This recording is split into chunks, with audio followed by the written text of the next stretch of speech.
ಎಲ್ಲರಿಗೂ ನಮಸ್ಕಾರ. ನಾನು ನಿಮ್ಮ ದೀಪಕ್ ಆರ್ ಸಾಗರ್ ಹುಲಿದೇವರಪ್ಪನ. ಇವತ್ತಿನ ಕಾರ್ಯಕ್ರಮದಲ್ಲಿ ನಮ್ಮ ಜೊತೆಗೆ ಡಾಕ್ಟರ್ ಬಿ ರಾಮಾಚಾರಿ, ಕರ್ನಾಟಕ ರಾಜ್ಯ ಜ್ಯುವೆಲರಿ ಟ್ರೇಡರ್ಸ್ ಆ್ಯಂಡ್ ವರ್ಕರ್ಸ್ ಫೆಡರೇಷನ್ನ ಚೇರ್ಮನ್, ಅಧ್ಯಕ್ಷರು, ಅಷ್ಟೇ ಅಲ್ಲದೆ ಪ್ರಖ್ಯಾತ ನ್ಯಾಯವಾದಿಗಳು ಹಾಗೂ ಸಮಾಜ ಸೇವಕರು. ಅಷ್ಟೇ ಅಲ್ಲದೆ ವಿಶ್ವಕರ್ಮ ಸಮಾಜದಲ್ಲಿ ಹಲವಾರು ಕಾರ್ಯಕ್ರಮಗಳಲ್ಲಿ ಭಾಗವಹಿಸಿ ವಿಶ್ವಕರ್ಮದ ಒಂದು ಸಮುದಾಯದ ಒಳಿತಿಗಾಗಿ ಸದಾ ನಮ್ಮ ಜೊತೆಗೆ ಶ್ರಮಿಸ್ತಾ ಇರ್ತಕ್ಕಂತಹ ಡಾಕ್ಟರ್ ಬಿ ರಾಮಾಚಾರಿ ಅವರು ನಮ್ಮ ಜೊತೆಗಿದ್ದಾರೆ. ಅವರಿಗೆ ಈ ವಿಶೇಷ ಚರ್ಚಾ ಕಾರ್ಯಕ್ರಮಕ್ಕೆ ನಾನು ಸ್ವಾಗತವನ್ನು ಕೊಡ್ತಾ ಇದ್ದೇನೆ. ಸರ್ ನಮಸ್ಕಾರ. ನಮಸ್ಕಾರ ಸರ್, ಇವತ್ತು ನಿಮಗೆ ಈ ಒಂದು ಕಾರ್ಯಕ್ರಮಕ್ಕೆ ನಾನು ಸ್ವಾಗತವನ್ನು ಕೊಡ್ತಾ ಇದ್ದೇನೆ. ಮುಖ್ಯವಾಗಿ ನನ್ನ ಪ್ರಶ್ನೆ ಇವತ್ತು ಪ್ರಸ್ತುತವಾಗಿ ಕಾಡ್ತಾ ಇರ್ತಕ್ಕಂಥದ್ದು ಎಲ್ಲ ವಿಶ್ವಕರ್ಮದವರಿಗಾಗಿರ್ಬೋದು ಅಥವಾ ದೈವಜ್ಞ ಬ್ರಾಹ್ಮಣ ಸಮಾಜದವರಿಗಾಗಿರ್ಬೋದು, ವಿಶ್ವಕರ್ಮ ಅಂದರೆ ಏನು ಅನ್ನೋದೇ ಒಂದು ಕನ್ಫ್ಯೂಷನ್ ಕ್ವಶನನ್ನು ನಮ್ಗೆ ಇವತ್ತು ಕಾಡ್ತಾ ಇದೆ. ಇದ್ರ ಬಗ್ಗೆ ಒಂದೆರಡು ಮಾತುಗಳು ನೋಡಿ. ನಮ್ಮಲ್ಲಿ ಅವಿದ್ಯಾವಂತರು ಜಾಸ್ತಿ, ಬುದ್ಧಿವಂತರು ಕಡಿಮೆ. ಇದರ ಪರಿಣಾಮವಾಗಿ ಮಾಹಿತಿ ಕೊರತೆಯಿಂದ ಯಾವುದೇ ವಿಷಯಗಳನ್ನು ಅರ್ಥ ಮಾಡ್ಕೊಳ್ಳದೆ ಅಥವಾ ಅರ್ಥ ಮಾಡ್ಕೊಂಡಿರೋರ ಹತ್ರ ಕೇಳದೆ ತಿಳ್ಕೊಳ್ಳದೆ ತಾವೇ ಬುದ್ಧಿವಂತರು ಅಂತ ಅವರ ಅಭಿಪ್ರಾಯಗಳನ್ನು ವ್ಯಕ್ತಪಡಿಸ್ತಾ ಸಮಾಜದ ವಿಷಯದಲ್ಲಿ ತಪ್ಪು ಕಲ್ಪನೆಗಳು ಬರೋ ರೀತಿ ಹೇಳಿಕೆಗಳನ್ನು ಕೊಡ್ತಾರೆ. ವಿಶ್ವಕರ್ಮ ಅನ್ನೋ ಒಂದು ಪದ ಈ ಪ್ರಪಂಚದಲ್ಲಿರುವಂಥ ಅತ್ಯಂತ ಪ್ರಾಚೀನವಾದ ಸಾಹಿತ್ಯ. ಕ್ರಿಸ್ತಪೂರ್ವ ಒಂದು 25,000 ವರ್ಷಕ್ಕೂ ಹಿಂದೆ ರಚಿತವಾಗಿರುವಂಥ ಋಗ್ವೇದದ 1ರಿಂದ 10ನೇ ಮಂಡಲ ಏನೈತೆ ಅದು ಪ್ರಾಚೀನವಾದ ಸಾಹಿತ್ಯ ಅಥವಾ ದಾಖಲೆ, ಡಾಕ್ಯುಮೆಂಟ್ ಅಂತ ಏನು ಕರಿತೀವಿ. ಅದರೊಳಗೇನೆ ವಿಶ್ವಕರ್ಮನ ಬಗ್ಗೆ ಭಾರಿ ಸ್ಪಷ್ಟವಾದ ಉಲ್ಲೇಖಗಳನ್ನು ನಾವು ಕಾಣಬಹುದು. ಇಡೀ ಪ್ರಪಂಚದಲ್ಲೇ ವೈದಿಕ ಮತ್ತು ಕುಶಲಕರ್ಮಿ ಎರಡೂ ವೃತ್ತಿಯನ್ನ ಸಮಾನವಾಗಿ ಒಪ್ಪಿಕೊಂಡು ಸಮಾಜದಲ್ಲಿ ಅನುಸರಿಸದ ಬರೆದಿರುವಂಥ ಒಂದು ಸಮಾಜ. ಇಡೀ ಭಾರತದಾದ್ಯಂತ ವಿಶ್ವಕರ್ಮ ಸಮಾಜದವರು ಬೇರೆ ಬೇರೆ ಉಪನಾಮಗಳಿಂದ ಬೇರೆ ಬೇರೆ ಉಪ ಗುಂಪುಗಳಾಗಿ ಗುರುತಿಸ್ಕೊಂಡಿದ್ದಾರೆ. ಆ ವಿಶ್ವಕರ್ಮ ಗುಂಪಿನಲ್ಲಿ ದೈವಜ್ಞ ಬ್ರಾಹ್ಮಣ ಅನ್ನೋದು ಕೂಡ ಒಂದು ವಿಭಾಗ. ಮೂಲತಃ ದೈವಜ್ಞ ಬ್ರಾಹ್ಮಣರು ಪಶ್ಚಿಮ ಬಂಗಾಳದಲ್ಲಿ ಇದ್ದದ್ದವರು.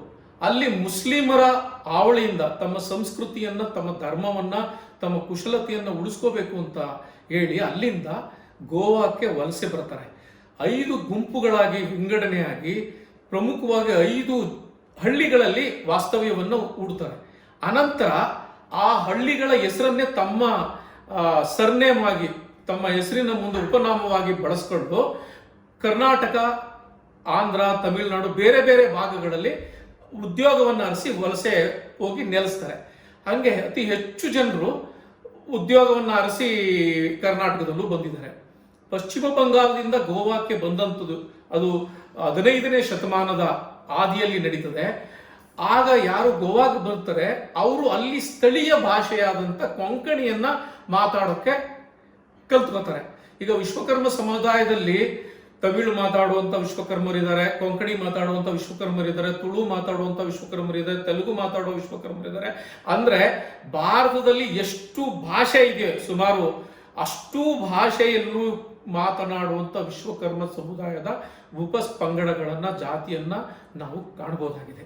ಆದರೆ ಇದರ ವಿಷಯದ ಬಗ್ಗೆ ಆಳವಾದ ಅಧ್ಯಯನ ಅಥವಾ ಮಾಹಿತಿ ಕೊರತೆ, ತಂದೆ ತಾಯಿಗೆ ಆ ವಿಷಯ ಗೊತ್ತಿಲ್ಲ ಅಂತ ಅಂದಾಗ ಅವ್ರ ಮಕ್ಕಳಿಗೆ ಏನು ಹೇಳ್ಕೊಡ್ತಾರೆ. ಇನ್ನು ಅವಿದ್ಯಾವಂತರಾದಂಥವ್ರು ಮುಖಂಡರಾದಾಗ, ರಾಜಕೀಯ ನಾಯಕರುಗಳಾದಾಗ ಅವರ ತಪ್ಪು ಕಲ್ಪನೆಯಿಂದ ಸಮಾಜಕ್ಕೆ ತಪ್ಪು ಅಭಿಪ್ರಾಯಗಳು ಹೋಗ್ತವೆ. ಸರ್, ಈಗ ನಾನು ಹಲವಾರು ದಾಖಲಾತಿಗಳನ್ನೆಲ್ಲ ನೋಡಿದಾಗ ವಿಶ್ವಕರ್ಮ ಅಂತಕ್ಕಂಥದ್ದು ಒಂದು ಸಮುದಾಯ.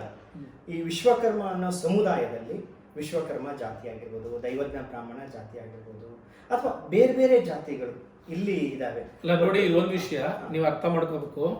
ಸಂವಿಧಾನಬದ್ಧವಾಗೂ ಕೂಡ ಇವತ್ತು ಕೇಂದ್ರ ಸರ್ಕಾರ ಸಂವಿಧಾನದ ಅಡಿಯೊಳಗೆ ಗುರುತಿಸಿರುವಂತದ್ದು ವಿಶ್ವಕರ್ಮ ಮತ್ತು ಅದರ ಉಪಜಾತಿಗಳು 2A ಅಲ್ಲಿ ನಾವು ಬರ್ತದೆ, OBC ಅದರ್ ಬ್ಯಾಕ್ವರ್ಡ್ ಕ್ಲಾಸಸ್ ಅಲ್ಲಿ ಸುಮಾರು 109 ಉಪ ಜಾತಿಗಳ ಹೆಸರಿದೆ, ಬರೀ ದೈವಜ್ಞ ಅಲ್ಲ. ದೈವಜ್ಞ ಬ್ರಾಹ್ಮಣ, ವಿಶ್ವಜ್ಞ ಬ್ರಾಹ್ಮಣ, ವಿಶ್ವಬ್ರಾಹ್ಮಣ, ಸೋನಾರ, ಪತ್ತಾರ, ಬಡಿಗೇರ, ಅರ್ಕಸಾಲಿ, ಹೀಗೆ ಸುಮಾರು 108 ಉಪಜಾತಿಗಳಿಂದ ಭಾರತದಾದ್ಯಂತ, ಭಾರತದಲ್ಲಿ 29 ರಾಜ್ಯಗಳಿವೆ, ರಾಜ್ಯಗಳಲ್ಲಿ ಆ ಉಪಭಾಷೆ ಉಪ ಪದಗಳಿಂದ ಬಳಸಿ ಅವ್ರನ್ನ ಗುರುತಿಸ್ಕೋತಾರೆ. ಹಂಗಂದ ತಕ್ಷಣ ವಿಶ್ವಕರ್ಮ ಅಂತ ಗುರುತಿಸ್ಕೊಳ್ಳಿಲ್ಲ ಅಂತ ಅಂದ ಮಾತ್ರಕ್ಕೆ ಅವರು ವಿಶ್ವಕರ್ಮರಲ್ಲ ಅನ್ನೋದು ತಪ್ಪು ಕಲ್ಪನೆ. ವಿಶ್ವಕರ್ಮ ಅನ್ನೋ ಡೈರೆಕ್ಟ್ ಸಬ್ ಟೈಟ್ಲ್ ಇಟ್ಕೋಬೇಕು ಅಂತ ಏನಿಲ್ಲ. ಈಗ ಉದಾಹರಣೆಗೆ ಉತ್ತರ ಭಾರತದಲ್ಲಿ ಎಷ್ಟೋ ಜನ ಅರ್ಕಸಾಲಿ ಅಂತ ಇಟ್ಕೋತಾರೆ, ಜಿಂಟ ಅಂತ ಇಟ್ಕೋತಾರೆ, ನೀವು ದೀಕ್ಷಿತ್ ಅಂತ ಇಟ್ಕೋತಾರೆ, ರಾವ್ ಅಂತ ಇಟ್ಕೋತಾರೆ. ತಮಿಳ್ನಾಡಿಗೆ ಹೋದ್ರೆ ಕಮಾಳ ಅಂತ ಇಟ್ಕೋತಾರೆ, ಶಾಸ್ತ್ರಿ ಅಂತ ಇಟ್ಕೋತಾರೆ. ಮೈಸೂರಿನಲ್ಲೇ ಅವರೇ ಒಬ್ರು ರಾಮಕೃಷ್ಣ ಶಾಸ್ತ್ರಿ ಅಂತಿದ್ರು, ತುಂಬಾ ಜನ ಶಾಸ್ತ್ರಿ ಅಂತ ಇಟ್ಕೋತಾರೆ. ಸೊ ಹಂಗಂದ ತಕ್ಷಣ ಅವರ ಉಪನಾಮದಿಂದ ಇವರು ವಿಶ್ವಕರ್ಮರಲ್ಲ ಅನ್ನುವಂಥದ್ದು ತಪ್ಪು ಕಲ್ಪನೆ. ಸಂವಿಧಾನದಲ್ಲೂ ಕೂಡ, ಸಂವಿಧಾನದಲ್ಲಿ ಗೆಜೆಟ್ ನೋಟಿಫಿಕೇಶನ್ ಆಗೈತಿ, ಯಾರು ಈ ವಿಷಯವನ್ನ ಅಲ್ಲಗಳಿದ್ರೆ ಅದು ಕ್ರಿಮಿನಲ್ ಅಫೆನ್ಸ್ ಆಯ್ತದೆ, ಅವಹೇಳನ ಮಾಡಿದ್ರೆ ಕ್ರಿಮಿನಲ್ ಅಪರಾಧ ಆಯ್ತದೆ. ಬಹುಶಃ ಅವ್ರಿಗೆ ಗೊತ್ತಿಲ್ಲ, ಅದು ಆ ಕಾನೂನು ಏನು ಓದ್ಕೊಂಡಿಲ್ಲ ಅವರು. ಸಂವಿಧಾನದ ಯಾವ ಆರ್ಟಿಕಲ್, ಯಾವ ಕಾನೂನು ನಡಿಯಲ್ಲಿ ಇಷ್ಟು ಉಪಜಾತಿಗಳಿವೆ, ಇದು ಇದೆ, ಹೆಂಗ್ ಸೇರಿಸಿದ್ರು ಅಂತ ಇವೆಲ್ಲಾನು ನೆನ್ನೆ ಮೊನ್ನೆ ಸೇರಿಸಿರೋದಲ್ಲ. ಸ್ವತಂತ್ರ ಪೂರ್ವದಲ್ಲೇ ನಡೆದಂತ ಸಮೀಕ್ಷೆ, ಈಗ ಸುಮಾರು 150 ವರ್ಷಗಳ ಹಿಂದೆ ಜಾತಿವಾರು ನಡೆದಂತ ಸಮೀಕ್ಷೆಯಲ್ಲೇ ಯಾವ ಜಾತಿಯ ಉಪಪಂಗಡಗಳು ಯಾವ್ಯಾವುದು, ಬ್ರಾಹ್ಮಣರದ್ದು ಯಾವುದು, ವಿಶ್ವಕರ್ಮ ಯಾವುದು, ಬೇರೆ ಬೇರೆ ಜಾತಿ SC ಇಲ್ಲಿ ಯಾವ್ದಿದೆ, ST ಯಾವ್ದಿದೆ ಅಂತ ಹೇಳಿದ್ದಾನೆ ಆಗ್ಲೇ ಲಿಸ್ಟ್ ಮಾಡಿ ಬ್ರಿಟಿಷರ ಕಾಲದಲ್ಲೇ ಒಂದು ಗೆಜೆಟ್ ನೋಟಿಫಿಕೇಶನ್ ಹೊರಡಿಸ್ತಾರೆ. ಸ್ವತಂತ್ರ ಭಾರತದಲ್ಲಿ ಅದೇ ಗೆಜೆಟ್ ನೋಟಿಫಿಕೇಶನ್ಗಳಲ್ಲಿ ಇನ್ನೂ ಒಂದು ಸ್ವಲ್ಪ ಮಾರ್ಪಾಡುಗಳನ್ನು ಮಾಡಿ ಅದನ್ನೇ ಜಾರಿಗೆ ತಂದಿರುವಂಥದ್ದು. ಇದೇನು ಇತ್ತೀಚಿನ ಬೆಳವಣಿಗೆನೂ ಅಲ್ಲ. ಯಾರೋ ಒಬ್ಬ ವ್ಯಕ್ತಿ ತನಗೆ ಬೇಕಾದಂಗೆ ಯಾವುದೋ ಗುಂಪಿನೊಳಗೆ ಸೇರ್ಸಕ್ಕೂ ಆಗಲ್ಲ, ವಾಪಸ್ ಕಳಿಸೋಕ್ಕೂ ಆಗಲ್ಲ. ಅದು ಮೂರ್ಖತನದ ಪ್ರಮಾದಿ. ನಾನು ಹೇಳಿದ್ನಲ್ಲ, ಮಾಹಿತಿ ಕೊರತೆ, ಅಜ್ಞಾನ, ಅವಿದ್ಯಾವಂತಿಕೆ, ವಿದ್ಯಾವಂತರಲ್ಲದೆ ಇರೋರು ರಾಜಕೀಯ ಮುಖಂಡರುಗಳಾದಾಗ ಇಂಥ ಸಮಸ್ಯೆಗಳನ್ನ ನಾವು ನೋಡ್ತೀವಿ. ಹೌದು. ಈಗ ಕರ್ನಾಟಕ ಸರ್ಕಾರದ ಆದೇಶದನ್ವಯ ವಿಶ್ವಕರ್ಮ ಸಮುದಾಯಗಳ ಜಾತಿಗಳ ಒಂದು ಪಟ್ಟಿಯನ್ನು ನಾನು ನಿಮಗೆ ಇಲ್ಲಿ ಹೇಳ್ತೀನಿ ಸರ್. ಮೊದಲನೇದಾಗಿ ವಿಶ್ವಕರ್ಮ ಸಮುದಾಯದಲ್ಲಿ ವಿಶ್ವಕರ್ಮ ಅನ್ನೋದು ಒಂದು ಬರುತ್ತೆ. ಆಚಾರಿ, ಅಕ್ಕಸಾಲಿ, ಔಸಲ, ಬಡಿಗಾರ್, ಬಡಿವಡ್ಲ, ಬೈಲು ಪದ್ದರು, ಬೈಲು ಅಕ್ಕಸಾಲಿ, ಬೈಲು ಕಮ್ಮಾರ, ಬೋಗಾರ, ಚಪ್ಪೆಗಾರ, ಹೀಗೇನೆ ಇಲ್ಲಿ ನಿಮ್ಮ ಹತ್ರ 41 ಪಟ್ಟಿ ಇದೆ. ಆಕ್ಚುಲಿ ಭಾರತದಾದ್ಯಂತ 100 ಪಟ್ಟಿ ಐತೆ, 100 ಇದೆ ಸೆಂಟ್ರಲ್ ಗವರ್ನಮೆಂಟ್ ಅಲ್ಲಿ. ಈಗ ಕರ್ನಾಟಕ ಸರ್ಕಾರ ಏನ್ ಮಾಡಿದೆ ಅಂದ್ರೆ, ಈ 41 ಏನು ಜಾತಿಗಳಿವೆ ಇವನ್ನೆಲ್ಲ ವಿಶ್ವಕರ್ಮ ಸಮುದಾಯದ ಒಂದು ಅಡಿಯಲ್ಲಿ ತಂದು ಅದನ್ನ ಒಂದು 2A ಅನ್ನೋ ಒಂದು ಮಾನ್ಯತೆ. ಅದು ವಿಶ್ವಕರ್ಮ ಸಮುದಾಯವೇ. ನೋಡಿ, ನೀವು ವಿಶ್ವಕರ್ಮನ ಪುರಾಣವನ್ನು ತಗೊಂಡಾಗ, ನಮ್ಮ ಧರ್ಮಶಾಸ್ತ್ರ ತಗೊಂಡಾಗ, ವೇದಗಳನ್ನು ತಗೊಂಡಾಗ, ಆ ವೇದಗಳಲ್ಲಿ ವಿಶ್ವಕರ್ಮನಿಂದ ಆವಿರ್ಭವಿಸಿರುವಂತಹ ಋಷಿಗಳು, ಅವರ ಮಕ್ಕಳು, ಅನುಯಾಯಿಗಳು, ಅವರವರು ಒಂದೊಂದು ಗೋತ್ರಗಳಾಗಿ ವಿಂಗಡಣೆ ಆಗವ್ರು. ಆ ಥರ 108 ಋಷಿಗಳವ್ರೆ. ನಮ್ಮಲ್ಲಿ ಎಷ್ಟು ತಪ್ಪು ಕಲ್ಪನೆ ಐತೆ ಅಂತಂದ್ರೆ, ಅದರಲ್ಲೂ ದಕ್ಷಿಣ ಕರ್ನಾಟಕದಲ್ಲಿ ಮೈಸೂರು ಭಾಗದಲ್ಲಿ ಒಂದು 5 ಗೋತ್ರಗಳನ್ನ ಹತ್ರ ಹೇಳ್ತಾರೆ. ಇನ್ನು ಬಾಕಿ ಗೋತ್ರಗಳು ಗೊತ್ತೇ ಇಲ್ಲ, ಯಾಕೆಂದ್ರೆ ಓದೇ ಇಲ್ಲ. 3ನೇ ಕ್ಲಾಸು 4ನೇ ಕ್ಲಾಸ್ಗೆ ಅವರು ಚಿನ್ನಗೆಲ್ಸ ಮಾಡ್ಕೊಂಡು ಅಥವಾ ಮರಗೆಲ್ಸ ಮಾಡ್ಕೊಂಡು ಅಂದ್ಬಿಟ್ಟಿರೋದು ಅಧ್ಯಯನ ಎಲ್ಲಿ ಮಾಡಿರ್ತಾರೆ ಅವರು. ಅವ್ರಿಗೆ ವಿಶ್ವಕರ್ಮ ವಿಶ್ವಕರ್ಮದ ಮೂಲ ವಿಶ್ವಕರ್ಮ ಯಾರು, ದೇವಶಿಲ್ಪಿ ವಿಶ್ವಕರ್ಮ ಯಾರು ಅನ್ನೋದೇ ಗೊತ್ತಿಲ್ಲ ಅವ್ರಿಗೆ. ಆಕ್ಚುಲಿ ಆಚಾರ್ಯ ಅನ್ನೋದು ಐತಲ್ಲ, ಅದು ಅಪಭ್ರಂಶವಾದಂತ ಭಾಷೆ. ಆಕ್ಚುಲಿ ಆಚಾರ್ಯ ಅಂತ ಅದು ಹೆಸರಿನ ಹಿಂದೆ ಇರ್ತಿರ್ಲಿಲ್ಲ, ಮುಂದೆ ಇರ್ತಿದ್ರು. ಈಗ ನನ್ನ ಹೆಸರು ರಾಮಾಚಾರ್ಯ ಅಂತಂದ್ರೆ ಆಚಾರ್ಯ ರಾಮ ಅಂತ ಕರಿತಿದ್ರು. ಅದು ಆಕ್ಚುಲಿ ಒಂದು ಟೈಟ್ಲ್, ಅದು ಡಾಕ್ಟರೇಟ್. ಇವತ್ತಿನ ಪ್ರೊಫೆಸರ್ ಡಾಕ್ಟರೇಟ್ ಅಂತ ಏನ್ ಕರೀತಾರೆ. ಒಬ್ಬ ಗುರುವಿನ ಹತ್ರ ನೀವು 8 ವರ್ಷ ಕನಿಷ್ಠ ನೀವು ಒಂದು ಚಿನ್ನಗೆಲ್ಸನೋ, ಮರಗೆಲ್ಸನೋ, ಕಬ್ಣದ ಕೆಲಸನೋ ಯಾವುದೋ ಒಂದು ವಿದ್ಯೆನ ಕಲ್ತ್ರೆ ಅವ್ರಿಗೆ ಆಚಾರ್ಯ ಪದವಿನ ಆ ಗುರು ತರ ದಯಪಾಲಿಸ್ತಿದ್ರು. ತಮ್ಮ ಕುಲದೇವರನ್ನ ಮುಂದೆ ಆತನಿಗೆ ಒಂದು ಟೈಟ್ಲ್ನ ದಯಪಾಲಿಸ್ತಿದ್ರು. ಅದು ಆಚಾರ್ಯ ಪದವಿ. ಅದು ಹೆಸರಿನ ಮೊದಲು ಇದ್ದಂಥದ್ದು ಹೆಸರಿನ ನಂತರ ಬಂತು. ಅದು ಆಡು ಭಾಷೆಗೆ ಸಿಕ್ಕಿ ಯಾವಾಗ ಇವರಲ್ಲಿ ಇರುವಂತ ವೈದಿಕ ಸಂಪತ್ತು ಕಳೆದೋಯ್ತು, ಇವರು ಬರೀ ಕುಶಲಕರ್ಮಿಗಳಾಗಿ ಹುಡ್ಕೊಂಡ್ರು ಹಳ್ಳಿಗಳಲ್ಲಿ. ಅವಾಗ ಏನಾಗೋಯ್ತು, ಇವರು ಕೂಡ ಇವರಲ್ಲೂ ಮೌಢ್ಯತೆ ಮತ್ತು ವಿದ್ಯಾವಂತತೆ ಸೇರ್ಕೊಂಡು ಈ ಮೂಲ ಶಾಸ್ತ್ರವನ್ನೇ ಮರ್ತುಬಿಟ್ರು. ಆಯ್ತಲ್ಲ, ಇದೆಲ್ಲ ಶಾಸ್ತ್ರದಲ್ಲಿ ಹೇಳಿರೋದು. ಇವಜ್ಞ, ವಿಶ್ವಜ್ಞ ಇವೆಲ್ಲ ಏನ್ ಹೇಳ್ತಾರೆ ಒಬ್ಬೊಬ್ರು. ಇವಾಗ ನಾವೆಲ್ಲ ಸಾಮಾನ್ಯವಾಗಿ ವಿಶ್ವಕರ್ಮರು ಕಮಟೇಶ್ವರನ್ನ ಪೂಜೆ ಮಾಡ್ತೀವಿ, ಈಶ್ವರನ ಪೂಜೆ ಮಾಡ್ತೀವಿ. ಹಂಗೆ ದೈವಜ್ಞರು ಕೂಡ ರವಳೇಶ್ವರ ಅಂತಂದ್ರೆ ಈಶ್ವರನ್ ಇನ್ನೊಂದು ಹೆಸರು. ಕೊಂಗಣಿಯಲ್ಲಿ ರವಳೇಶ್ವರ ಅಂದ ತಕ್ಷಣ ಅದು ಈಶ್ವರ ಆಗ್ಲಿಲ್ಲ ಅಂತ ಅನ್ನೋದು ಮೂರ್ಖತನದ ಪರಮಾವಧಿ. ಅವ್ರಿಗೇನು ಗೊತ್ತಿಲ್ಲ. ಒಬ್ಬ ದೇವರನ್ನ ಹಲವಾರು ನಾಮಗಳಿಂದ ಗುರುತಿಸ್ತಾರೆ. ಆದಿಶಕ್ತಿನ ಪೂಜೆ ಮಾಡ್ತಾರೆ. ಮಾಲಸ ಅಂತಂದ್ರೆ ಏನೋ ಆದಿಶಕ್ತಿನೇ ಅದು. ಸೊ ನೀವು ಯಾವುದೇ ಆಚರಣೆ, ಪರಂಪರೆ, ಸಂಸ್ಕೃತಿ, ಊಟ ಮತ್ತು ಉಪಚಾರ, ಆಮೇಲೆ ವೈವಾಹಿಕ ಪದ್ಧತಿಯಲ್ಲಿ ಚೂರು ಬದಲಾವಣೆ ಬಿಟ್ರೆ ಇನ್ನೆಲ್ಲವೂ ಒಂದೇ ಮೂಲದಿಂದ ಬಂದಿರುವಂತ ಎಳೆಗಳು. ಎಲ್ಲೂ ಬದಲಾವಣೆ ಇಲ್ಲ.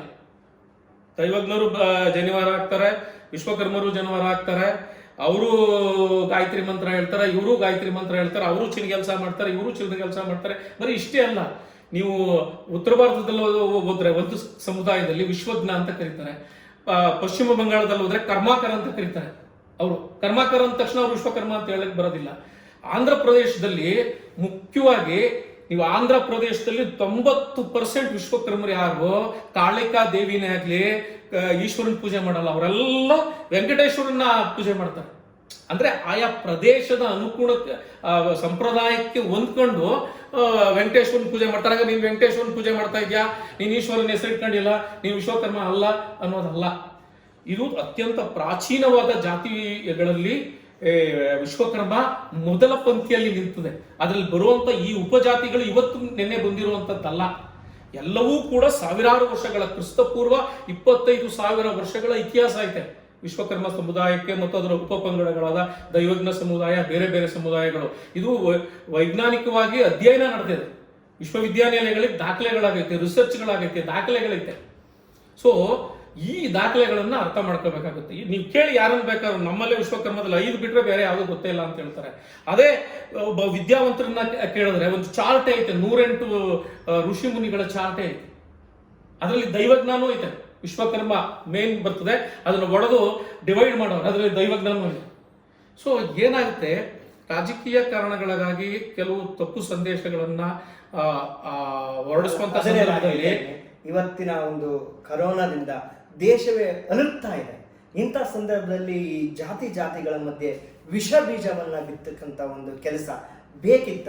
ಇಂಥದಕ್ಕೆ ನೀವು ಏನು ಒಂದು ಉತ್ತರವನ್ನ ಕೊಡ್ತೀವಿ? ಯಾಕಂದ್ರೆ ಸಮಗ್ರತೆಯಲ್ಲಿ ನಾವು ವಿವಿಧತೆಯಲ್ಲಿ ಏಕತೆಯನ್ನ ಕಾಣ್ತಕ್ಕಂಥ ಇಂಥ ಸಂದರ್ಭದಲ್ಲಿ ಏನ್ ಹೇಳಿ ನೋಡಿ, ಈ ವಿಶ್ವಕರ್ಮ ಮತ್ತು ಉಪ ಸಮುದಾಯಗಳು ರಾಜಕೀಯವಾಗಿ ಯಾಕೆ ಅವರು ಅಭಿವೃದ್ಧಿ ಆಗಲಿಲ್ಲ, ಸಾಮಾಜಿಕವಾಗಿ ಯಾಕೆ ಅಭಿವೃದ್ಧಿ ಆಗಲಿಲ್ಲ, ಆರ್ಥಿಕವಾಗಿ ಯಾಕೆ ಅಭಿವೃದ್ಧಿ ಆಗಿಲ್ಲ ಅಂತಂದ್ರೆ ಪ್ರಮುಖವಾದಂತ ಕಾರಣ ಹೊಟ್ಟೆ ಕಿಚ್ಚು, ಒಳಜಗಳ, ಈ ರೀತಿ ಅಪಪ್ರಚಾರ ಮಾಡೋದು, ಮೌಢ್ಯತೆ. ಅವ್ರಿಗೆ ಯಾವುದೇ ಮಾಹಿತಿಯ ಕೊರತೆ.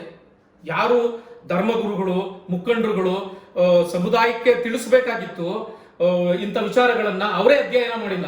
ಅಧ್ಯಯನ ಮಾಡಿರೋರವರೇ ಅವ್ರ ಬಾಯಿ ತೆಗೆಯಲ್ಲ, ಅವ್ರು ಮಾತಾಡಲ್ಲ. ಯಾರು ರಾಜಕೀಯ ಮುಖಂಡರುಗಳು ಅನ್ಸ್ಕೊಂಡವರು ಅವರ ಸ್ವಾರ್ಥಕ್ಕೋಸ್ಕರ, ಈಗ ನಾನು ಫಸ್ಟೇ ಹೇಳಿದ್ದೀನಿ, ಅವಿದ್ಯಾವಂತ ಅಂತಂದ್ರೆ ಏನು ಓದಿ 7-8ನೇ ಕ್ಲಾಸ್ ಓದಿರೋರ್ಗೆ ಏನ್ ಗೊತ್ತಿರ್ತದೆ? ಎಲ್ಲಿ ವೇದ, ಎಲ್ಲಿ ಉಪನಿಷತ್ತು, ಎಲ್ಲಿ ಇತಿಹಾಸ, ಎಲ್ಲಿ ಅಧ್ಯಯನ, ಅವೆಲ್ಲ ಏನೂ ಇರಲ್ಲ. ಅದ್ರ ಕೊರತೆಯಿಂದ ಅವರು ಈ ರೀತಿ ಅಪಪ್ರಚಾರ ಯಾರೊಬ್ರು ಮಾಡಿರ್ತಾರೆ.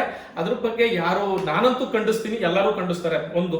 ಆಮೇಲೆ ಸಂವಿಧಾನಬದ್ಧವಾಗಿ ಒಂದು ಸಂವಿಧಾನದ ಅಡಿಯಲ್ಲಿ ವಿಶ್ವಕರ್ಮ ಸಮುದಾಯವನ್ನ ಯಾರು ಒಡ್ಲಿಕ್ಕೆ ಸಾಧ್ಯ ಇಲ್ಲ. ಯಾರು ನೀವು ದೈವಜ್ಞರು ನೀವು ವಿಶ್ವಕರ್ಮ ಅಲ್ಲ, ಅಥವಾ ನೀವು ವಿಶ್ವಜ್ಞರು ನೀವು ವಿಶ್ವಕರ್ಮ ಅಲ್ಲ, ನೀವು ಪಂಚಾಳರು ನೀವು ವಿಶ್ವಕರ್ಮ ಅಲ್ಲ ಅಂತ ಯಾರು ಹೇಳಿದ್ರೆ ಅದು ಅವರ ಮೂರ್ಖತನದ ಪರಮಾವಧಿ.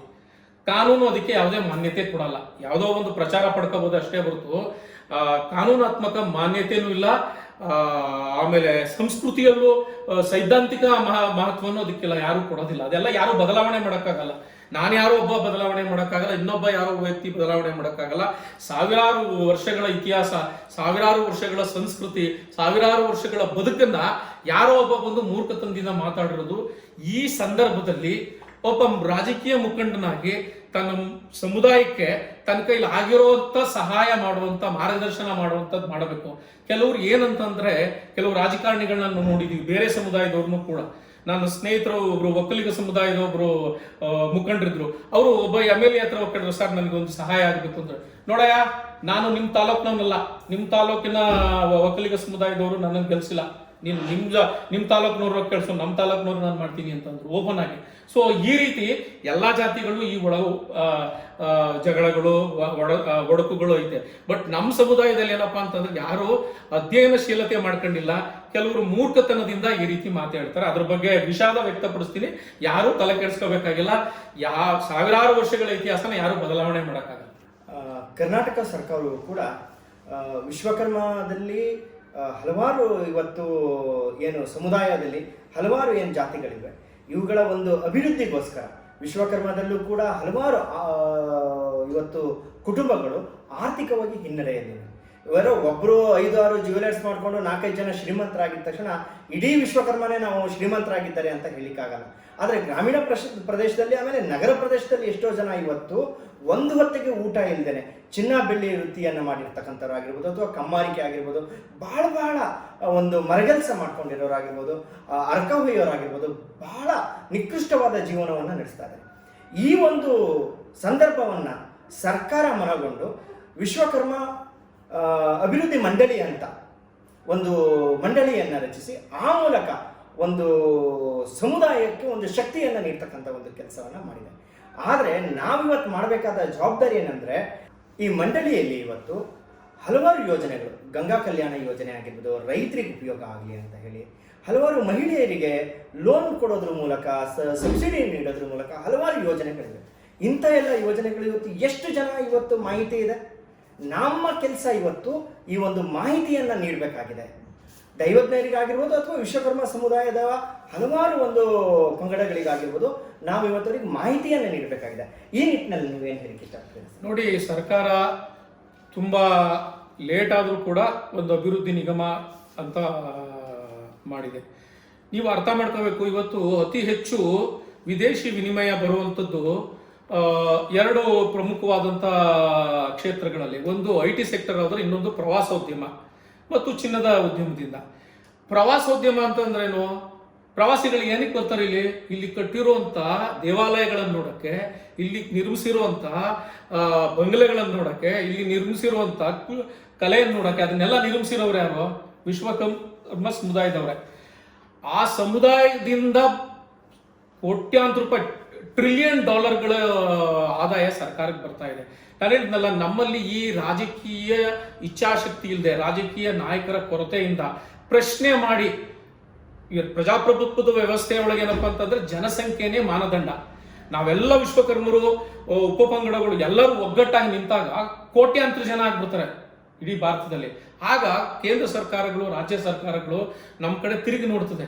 ಕೆಲವು ರಾಜಕೀಯ ಮುಖಂಡರುಗಳು ಈ ರೀತಿ ಗುಂಪಾಗಿ 100 ಜನ ಇರೋದನ್ನೇ 20 ಜನ ಮಾಡ್ತೀವಿ, ಈ ತರ ಒಡೆದು ವಿಭಾಗ ಮಾಡ್ತಾ ಹೋದಾಗ ಈ ವಿಭಾಗಗಳಿಂದನೇ ರಾಜಕೀಯ ಇಚ್ಛಾಶಕ್ತಿ ಕೊರತೆ ಉಂಟಾಗಿ ಸರ್ಕಾರಗಳು ನಮ್ಮನ್ನ ಗಮನಿಸ್ತಾ ಇಲ್ಲ.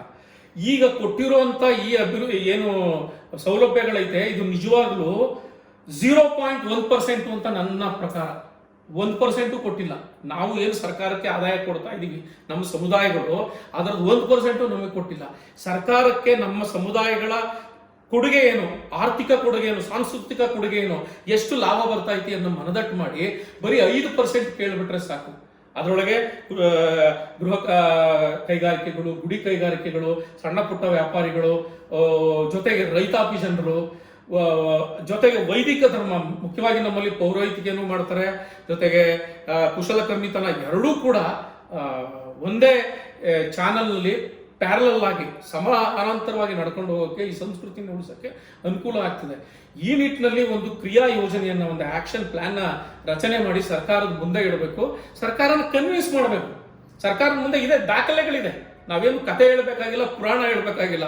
ಈ ಸ್ವತಂತ್ರ ಭಾರತದ ಈ 70 ವರ್ಷದಲ್ಲಿ ಎಷ್ಟು ದುಡ್ಡು ವಿಶ್ವಕರ್ಮ ಸಮುದಾಯದ ಕೊಡುಗೆಯಾಗಿ ಪರೋಕ್ಷವಾಗಿ ಮತ್ತು ಪ್ರತ್ಯಕ್ಷವಾಗಿ ಬಂದಿದೆ ಅಂತ ಹೇಳಬೇಕು.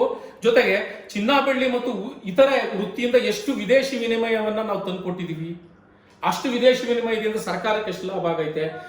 ₹100 ಬಂದ್ರೆ ₹100 95% ನೀವು ಬೇರೆ ಯಾರಿಗಾರು ಯಾವುದೇ ಅಭಿವೃದ್ಧಿ ಕೆಲಸಕ್ಕೆ ಬಳಸ್ಕೊಳ್ಳಿ. ಈ ಸಮುದಾಯಕ್ಕೆ ಬರೀ 5% ಕೊಡಿ ಅಂತ ಕೇಳಿದ್ರೆ ಅಟ್ಲೀಸ್ಟ್ ಒಂದು 2% ಯಾರು ಕೊಡ್ತಾರೆ. ಆ 2% ಕೊಟ್ಟರೆ ಎಷ್ಟು ಅಭಿವೃದ್ಧಿ ಆಗ್ಬಿಡ್ತದೆ.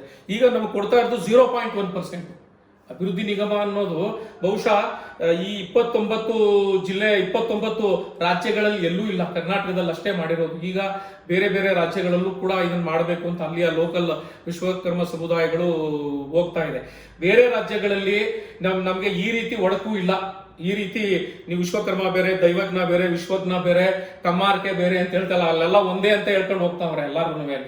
ಎಲ್ಲ ನೀವು ಆಂಧ್ರ ತಗೊಳ್ಳಿ, ಕೇರಳ ತಗೊಳ್ಳಿ, ತಮಿಳ್ನಾಡು ತಗೊಳ್ಳಿ, ಬೇರೆ ಕಡೆ ಎಲ್ಲ ನಮಗೆ. ಇಲ್ಲಿ ಮಾತ್ರ ಕೆಲವು ರಾಜಕೀಯ ಶಕ್ತಿಗಳ ಹೊಂದಾಣಿಕೆ ಕೊರತೆ, ಜೊತೆಗೆ ಸಮುದಾಯದ ಮುಖಂಡರದು ಐತೆ ನೋಡಿ. ಯಾವುದೋ ಒಂದು ಕಾರಣದಿಂದ ಬರೀ ಅವ್ರವ್ರಷ್ಟಕ್ಕೆ ಅವ್ರವ್ರು ಇದ್ಬಿಡುವಂತ, ನಮ್ಮನೇಲಿ ನಾವಿರೋದು, ನಿಮ್ಮ ಮನೇಲಿ ನೀವಿರೋದು, ಈ ಬಹಿರಂಗ ಚರ್ಚೆಗೆ ಬಂದು ನಾವ್ಯಾರು ನೀವ್ಯಾರು ಅನ್ನೋ ಚರ್ಚೆಗಳಿಗೆ ಬಂದಾಗ ಬರೀ ಭಾಷೆ ಅಷ್ಟೇ ವ್ಯತ್ಯಾಸ ಐತೆ. ಹಂಗಂತ ನೋಡ್ತು ಅಂತಂದ್ರೆ ನಮ್ಮ ವಿಶ್ವಕರ್ಮದಲ್ಲೇ ನಾನೇ ಹೇಳ್ತಾ ಇದ್ದೀನಲ್ಲ, ಈ ಬೆಂಗಳೂರಿನಲ್ಲಿರೋರಲ್ಲೇ ಅಥವಾ ಮೈಸೂರಿನಲ್ಲೇ ಕರ್ನಾಟಕದಲ್ಲಿ ಇರುವಂತವ್ರನ್ನ ಅಲ್ಲಿ ವಿಶ್ವಕರ್ಮ ಅನ್ನೋ ಡೈರೆಕ್ಟ್ ಟೈಟಲ್ ಅಲ್ಲಿ ಹೋಗುವಂತವ್ರದಲ್ಲೇ ತೆಲುಗು, ತಮಿಳು, ಕನ್ನಡದಲ್ಲೇ ಉತ್ತರ ಕರ್ನಾಟಕ, ದಕ್ಷಿಣ ಕರ್ನಾಟಕ, ಮಾಂಸ ತಿನ್ನೋರು, ಮಾಂಸ ತಿಂದಿರೋರು,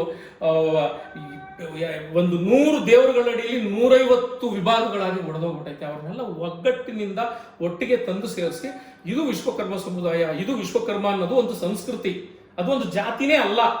ಇದನ್ನ ಆಕ್ಸ್ಫರ್ಡ್ ಯೂನಿವರ್ಸಿಟಿ ಹೇಳ್ತಾರೆ, Vishwakarma is not A cost, Vishwakarma is A culture ಅಂತ ಹೇಳ್ತಾರೆ ಅವರು. ನೋಡಿ, ಆಕ್ಸ್ಫರ್ಡ್ ಯೂನಿವರ್ಸಿಟಿಲಿ ಅವ್ರು ಕಲಿಸ್ತಾರೆ ಅಲ್ಲಿ ವಿದ್ಯಾರ್ಥಿಗಳಿಗೆ ವಿಶ್ವಕರ್ಮ ಅನ್ನೋದು, ನೋಡಪ್ಪ ಇದೊಂದು ಜಾತಿ ಅಲ್ಲ, ಅವರು ಮೂರ್ಖರು ಜಾತಿ ಅಂತ ಹೇಳ್ತಾರೆ, ಇದೊಂದು ಸಂಸ್ಕೃತಿ, ಇದು ಜೀವನ, ಇದೊಂದು ಬದುಕು. ಇಡೀ ಭಾರತೀಯ ಸಂಸ್ಕೃತಿಗೆ ಅಡಿಪಾಯ ನಿಂತಿರೋದೇ ಅದು. ಭಾರತೀಯರು ಅಂದ ತಕ್ಷಣ ನೋಡೋದು ಇಲ್ಲಿಯ ಆಭರಣಗಳು, ಚಿನ್ನಾಭರಣಗಳು, ವಜ್ರ ವೈಡೂರ್ಯಗಳು, ಇಲ್ಲಿಯ ಶಿಲ್ಪಕಲಾ ಸಂಪತ್ತು. ಯಾವುದೇ ಒಬ್ಬ ವಿದೇಶ ಈಗ ಬಂದ್ರೆ ಅಲೆಕ್ಸಾಂಡ್ರಿಯಾನಿಗೆ ಬಂದ, ಬೇರೆ ಬೇರೆ ವಿದೇಶಿಗರು ಭಾರತಕ್ಕೆ ಯಾಕೆ ಬಂದ್ರು? ಇಲ್ಲಿರೋ ಆಭರಣಗಳ ಸಂಪತ್ತು, ವಜ್ರ ವೈಡೂರ್ಯಗಳ ಸಂಪತ್ತು, ಮತ್ತೆ ಶಿಲ್ಪಕಲಾ ಸೌಂದರ್ಯ, ಇದನ್ನ ಕೊಟ್ಟಂತವ್ರು ಯಾರು? ಇದನ್ನ ತಯಾರಿಸಿದಂಥವ್ರು ಯಾರು? ಇದನ್ನ ನಿರ್ವಹಿಸಿದಂಥವ್ರು ಯಾರು? ಇದು ವಿಶ್ವಕರ್ಮ ಸಮುದಾಯಗಳು, ಬೇರೆ ಬೇರೆ ಉಪಪಂಗಡಗಳಲ್ಲಿರೋ ವಿಶ್ವಕರ್ಮ ಸಮುದಾಯಗಳು. ಹೀಗಾಗಿ ನಾವೆಲ್ಲರೂ ಒಗ್ಗಟ್ಟಿನಿಂದ ಈ ಒಂದು ಭಿನ್ನಾಭಿಪ್ರಾಯಗಳನ್ನು ಮರೆತು ಒಂದೇ ವೇದಿಕೆ ಒಳಗಡೆ ಬಂದು ಬರೀ ರಾಜಕೀಯ ಕಾರಣವನ್ನು ಬಿಟ್ಟು ಸಮಾಜದ ಅಭಿವೃದ್ಧಿ ನಿಂತು ಒಂದು ಕ್ರಿಯಾ ಯೋಜನೆಯನ್ನು ಸಿದ್ಧಪಡಿಸಿ ಕೇಂದ್ರ ಸರ್ಕಾರ, ರಾಜ್ಯ ಸರ್ಕಾರ ಕೊಟ್ಟು ಇದಕ್ಕೆ ಸಪರೇಟ್ ಆಗಿರುವಂತ ಇನ್ನೂ ಹೆಚ್ಚಿನ ಅನುದಾನವನ್ನು ಕೊಡಬೇಕು ಅನ್ನೋದನ್ನ ಸರ್ಕಾರಕ್ಕೆ ಮನದಟ್ಟು ಮಾಡಿಕೊಡ್ಬೇಕು. ಸರ್ಕಾರ ಅಂದ ತಕ್ಷಣ ಅಲ್ಲಿ IAS ಅಧಿಕಾರಿಗಳಿರ್ತದೆ, ಹಣಕಾಸು ವ್ಯವಸ್ಥೆ, ಆದಾಯ, ಇವೆಲ್ಲವೂ ಇರ್ತವೆ, ಎಲ್ಲ ಲೆಕ್ಕಾಚಾರಗಳಿರ್ತದೆ. ಆ ಎಲ್ಲ ಲೆಕ್ಕಾಚಾರಗಳನ್ನು ಸರ್ಕಾರಕ್ಕೆ ತೋರಿಸುವಷ್ಟು ದಾಖಲೆಗಳು ನಮ್ಮ ಹತ್ರ ಇದೆ, ಕೇಳುವಂತ ಅರ್ಹತೆ ನಮಗಿದೆ, ಒಂದು ನೈತಿಕತೆ ಐತೆ ನಮಗೆ. ನೀವು ಕೊಡಬೇಕು, ನೀವು ಕೊಡಿ ಅಂತ ಅಂದ್ಬಿಟ್ಟಿದ್ದೀನಿ. ಬೇರೆ ಸಮುದಾಯದವರು ಹೇಳ್ತಾರೆ, ಹೌದು ಅವ್ರು ಕೇಳ್ತಾ ಇರೋದಂತ ತಪ್ಪೇನಿಲ್ಲ, ಕೊಡ್ಬೋದು, ಕೊಡ್ರಿ ಅಂತ. ಸೊ ನಮ್ಮಲ್ಲಿರೋ ಒಳ ಜಗಳ ಇದೆಲ್ಲ ನಿಲ್ಲಬೇಕು, ಇಂಥ ಅಪಪ್ರಚಾರ ನಿಲ್ಲಬೇಕು. ಅದರಲ್ಲೂ ಇಂಥ ಸಂದರ್ಭದಲ್ಲಿ ಇವತ್ತು ಎಲ್ಲರೂ ಕೂಡ ಒಗ್ಗಟ್ಟಾಗಿರ್ಬೇಕು ಅಂತ ಹೇಳಿ, ಇಡೀ ಭಾರತನೇ ಒಗ್ಗಟ್ಟಾಗಿರ್ಬೇಕು ಅಂತ ಏನು ಈ ರಾಷ್ಟ್ರದ ಪ್ರಧಾನಮಂತ್ರಿಗಳು ಹೇಳ್ತಾರೆ. ಇಂಥ ಸಂದರ್ಭದಲ್ಲಿ ಅದೇ ಪಕ್ಷದ ಒಬ್ಬ ಮುಖಂಡ ತನ್ನ ಬುದ್ಧಿಗೇಡಿತನದಿಂದ ಏನೇನೋ ಹೇಳುವಂಥದ್ದನ್ನ ನಾವು ಸೀರಿಯಸ್ ಆಗಿ ತಗೊಳ್ಳೋಂಥ ಅಗತ್ಯ ಇಲ್ಲ. ಅವರು ಮೌಢ್ಯತೆ ಐತೆ, ಅವರು ಅವಿದ್ಯಾವಂತರು, ಅವ್ರನ್ನ ಕ್ಷಮಿಸ್ಬಿಡೋಣ, ಇಲ್ಲಿಗೆ ಬಿಟ್ಬಿಡೋಣ. ಅಭಿವೃದ್ಧಿ ಬಗ್ಗೆ ಎಲ್ಲರೂ ಯೋಚನೆ ಮಾಡಿ, ಎಲ್ಲರೂ ಒಂದೇ ವೇದಿಕೆಗೆ ಬಂದು ಮುಂದಿನ ಕಾರ್ಯಯೋಜನೆಯ ಸರ್ಕಾರಕ್ಕೆ ಮುಟ್ಟು ನಮ್ಮ ಹಕ್ಕುಗಳನ್ನು ಪಡ್ಕೊಳ್ಳೋ ನಿಟ್ಟಿನಲ್ಲಿ ಹೋರಾಟ ಮಾಡಬೇಕು. ಆಗಲಿ ಸರ್. ಈ ಸಂದರ್ಭದಲ್ಲಿ ಒಗ್ಗಟ್ಟನ್ನು ಪ್ರದರ್ಶಿಸುವ ಬಗ್ಗೆ ಒಂದು ಸಂದೇಶ ನಮ್ಮ ವೀಕ್ಷಕರಿಗೆ ನೀಡಿ ಸರ್. ನೋಡಿ, ನೀವು ಒಂದು ವಿಷಯ ಅರ್ಥ ಮಾಡ್ಕೋಬೇಕು. ನಾವು ಯಾವುದೇ ಭಾಷೆಯ ಮಾತೃಭಾಷೆ ಇರ್ಬೋದು, ಇವಾಗ ವಿಶ್ವಕರ್ಮ ಸಮುದಾಯದಲ್ಲಿ ದ್ವಿಭಾಷಿಕರು ಜಾಸ್ತಿ. ಅಂದ್ರೆ ಮಾತೃಭಾಷೆ ತೆಲುಗು ಇರ್ತದೆ, ಕನ್ನಡ ಮಾತಾಡ್ತಾರೆ, ಮಾತೃಭಾಷೆ ಕೊಂಕಣಿ ಇರ್ತದೆ, ಮಾತೃಭಾಷೆ ತುಳು ಇರ್ತದೆ, ಮಾತೃಭಾಷೆ ಬೆಂಗಾಲಿ ಇರ್ತದೆ, ಮಾತೃಭಾಷೆ ತೆಲುಗು ಇರ್ತದೆ. ಯಾರೇ ಆದರೂ ಕೂಡ ನಿಮ್ಮ ಮನೆಯ ಒಳಗಡೆ, ಮನೆತನದ ಒಳಗಡೆ ಏನೇ ಸಣ್ಣ ಪುಟ್ಟ ಸಂಪ್ರದಾಯದ ಬದಲಾವಣೆ ಇದ್ರೂ ಕೂಡ ಎಲ್ಲ ವಿಶ್ವಕರ್ಮ ಸಮುದಾಯದವರು ಒಗ್ಗಟ್ಟನ್ನ ಪ್ರದರ್ಶನ ಮಾಡಬೇಕು. ಸಂವಿಧಾನದ ಅಡಿಯಲ್ಲಿ ಏನು ನಿಯಮಾವಳಿಗಳ ಅಡಿಯಲ್ಲಿ ಸರ್ಕಾರ ನಮ್ಮನ್ನು ಗುರುತಿಸಿ ನೀವೆಲ್ಲ ಒಂದು ಅಂತ ಹೇಳಿದಾಗ ನಾವು ಇದು ಒಂದಲ್ಲ ಅಂತ ನಾವು ಹೇಳುವಂಥದ್ದು ನಮ್ಮ ಮೂರ್ಖತನದ ಪರಮಾವಧಿ ಆಗುತ್ತೆ. ದಯವಿಟ್ಟು ಇದರ ಅರಿವನ್ನ ಅರಿತುಕೊಂಡು ಎಲ್ಲರೂ, ನೀವು ಗ್ರಾಮಗಳಲ್ಲಿರ್ಬೋದು, ನಗರಗಳಲ್ಲಿರ್ಬೋದು, ತಾಲೂಕುಗಳಲ್ಲಿರ್ಬೋದು, ಏರಿಯಾಗಳಲ್ಲಿರ್ಬೋದು, ಬೀದಿಗಳ ಮಟ್ಟದಲ್ಲೂ ಕೂಡ ನಾವೆಲ್ಲ ಒಂದೇ. ಏನೋ ಸಂಪ್ರದಾಯಗಳು, ಆಡು ಭಾಷೆ, ಮಾತೃಭಾಷೆಗಳು ಕೆಲವು ಬದಲಾವಣೆಗಳಿರ್ಬೋದು. ವಿಶ್ವಕರ್ಮ ಅಂದಾಗ ಎಲ್ಲರೂ ಒಂದೇ ಅನ್ನೋ ಭಾವನೆಯಿಂದ ನಮ್ಮ ರಾಜಕೀಯ ಹಕ್ಕುಗಳಿಗೆ ಹೋರಾಟ ಮಾಡಿ, ನಮ್ಮ ಈಗ ಚಿನ್ನ ಬೆಳ್ಳಿ ಕೆಲಸಗಾರರ ಪರಿಸ್ಥಿತಿ ತುಂಬಾ ವಿಕೋಪಕ್ಕೆ ಹೋಗೈತೆ. ಬಂಗಾರದ ಕೆಲಸ ಮಾಡೋರು ಬದುಕು ಬಂಗಾರ ಆಗಿಲ್ಲ, ಅವ್ರದ್ದೆಲ್ಲ ಬದುಕು ಎಲ್ಲ ಪೂರ್ತಿ ಕತ್ಲಲ್ಲಿಗೆ ಕತ್ಲಲ್ಲಿ ಸೇರ್ಕೊಂಡ್ಬಿಟ್ಟೈತೆ. ಅವ್ರು ಯಾರಿಗೂ ಹೇಳಕ್ಕಾಗ್ತಾ ಇಲ್ಲ, ಅನುಭವಿಸಕ್ಕಾಗ್ತಾ ಇಲ್ಲ. ಅವ್ರಿಗೊಂದು ವಿಶೇಷ ಯೋಜನೆಯನ್ನ ಕೊಲಾಟ್ರಾಲ್ ಇಲ್ಲದೆ ಇರುವಂತ ಸಾಲ, ಕನಿಷ್ಠ ಒಂದು ಲಕ್ಷ ರೂಪಾಯಿ ಸಾಲ ಈ ಮೇ ಅಥವಾ ಜೂನ್ ತಿಂಗಳಲ್ಲಿ ಸರ್ಕಾರ ಮಾಡಬೇಕು ಅನ್ನೋದು ನನ್ನ ವೈಯಕ್ತಿಕ ಒತ್ತಡ. ಕೊಲಾಟ್ರಾಲ್ ಇಲ್ಲದೋ ಸಾಲ ರಾಷ್ಟ್ರೀಕೃತ ಬ್ಯಾಂಕ್ಗಳ ಮೂಲಕ ಕೊಡಿಸಿದ್ರೆ ಎಷ್ಟೋ ಜನರಿಗೆ ಸ್ವಲ್ಪ ಚೇತರಿಕೆ ಅನುಕೂಲ ಆಯ್ತದೆ. ಈ ಬಗ್ಗೆ ನಾವೆಲ್ಲ ಒಟ್ಟಿಗೆ ಹೋರಾಟ ಮಾಡೋಣ, ಒಟ್ಟಿಗೆ ಜೊತೆಗಿರೋಣ. ನೀವೆಲ್ಲರೂ ಕೂಡ ಇಂಥ ಅಪಪ್ರಚಾರಗಳಿಗೆ ಬಲಿಯಾಗಬೇಡಿ. ಆ ಪ್ರಚಾರ ಮಾಡಿದ ವ್ಯಕ್ತಿಯ ಬುದ್ಧಿವಂತಿಗೆ, ಅವನ ವಿದ್ಯಾವಂತನ, ಅವನು ಎಷ್ಟು ಅಧ್ಯಯನ ಮಾಡವನೆ, ಇದನ್ನ ಅರ್ಥ ಮಾಡ್ಕೊಳ್ಳಿ ಅಷ್ಟೇ. ಅಷ್ಟು ಮಾಡ್ಕೊಂಡ್ರೆ ನಿಮಗೆ ನೀವು ಸತ್ಯ ತಿಳಿತೀವಿ. ಥ್ಯಾಂಕ್ ಯು ಡಾಕ್ಟರ್ ರಾಮಾಚಾರಿ ಅವರೇ. ತಾವು ನಮ್ಮ ಕರೆಗೆ ಹೋಗ್ಬಿಟ್ಟು ಈ ಕಾರ್ಯಕ್ರಮದಲ್ಲಿ ವಾಸ್ತವಾಂಶಗಳ ಬಗ್ಗೆ ಬೆಳಕು ಚೆಲ್ಲಿದ್ದೀರಿ. ಇಲ್ಲಿ ಯಾವುದೇ ಮುಚ್ಚುಮರೆ ಇಲ್ಲ, ನೇರವಾಗಿ ನಮ್ಮ ಮನದಾಳದ ಮಾತುಗಳನ್ನು ನೀವು ನಮ್ಮ ಜೊತೆಗೆ ಹಂಚಿಕೊಂಡಿದ್ದೀರಿ. ನಿಮಗೆ ನಮ್ಮ ಎಲ್ಲರ ಪರವಾಗಿ, ವಿಶ್ವಕರ್ಮ ಬಂಧುಗಳ ಪರವಾಗಿ ನಿಮಗೆ ಅಭಿನಂದನೆಗಳನ್ನು ಸಲ್ಲಿಸ್ತೇನೆ. ಹಾಗೂ ದೈವಜ್ಞ ಬ್ರಾಹ್ಮಣ ಪರಿವಾರದ ಸಮಸ್ತ ಪರಿವಾರದ ಪರವಾಗಿ ತಮಗೆ ಈ ಕಾರ್ಯಕ್ರಮಕ್ಕೆ ಬಂದಕ್ಕೆ ಆತ್ಮೀಯವಾದಂತಹ ಅಭಿನಂದನೆ ಸಲ್ಲಿಸ್ತೇನೆ. ನಮಸ್ಕಾರ. ವೀಕ್ಷಕರೇ, ಇಲ್ಲಿಯವರೆಗೆ ತಾವು ಡಾಕ್ಟರ್ ಬಿ ರಾಮಾಚಾರಿ ಇವರ ಒಂದು ಮನದಾಳದ ಮಾತುಗಳನ್ನು ನೀವು ಕೇಳಿದಿರಿ. ಹೀಗೆ ಹಲವಾರು ಗಣ್ಯರ, ನಮ್ಮ ಸಮಾಜದ, ಇತರ ಸಮಾಜದ ವ್ಯಕ್ತಿಗಳನ್ನು ಇಲ್ಲಿ ಮಾತಾಡಿಸಿ ಅವರ ಒಂದು ಅಭಿಪ್ರಾಯವನ್ನು ಈ ಕಾರ್ಯಕ್ರಮದ ಮೂಲಕ ನಾವು ತಿಳಿಸುವುದೇ ನಮ್ಮ ಉದ್ದೇಶ.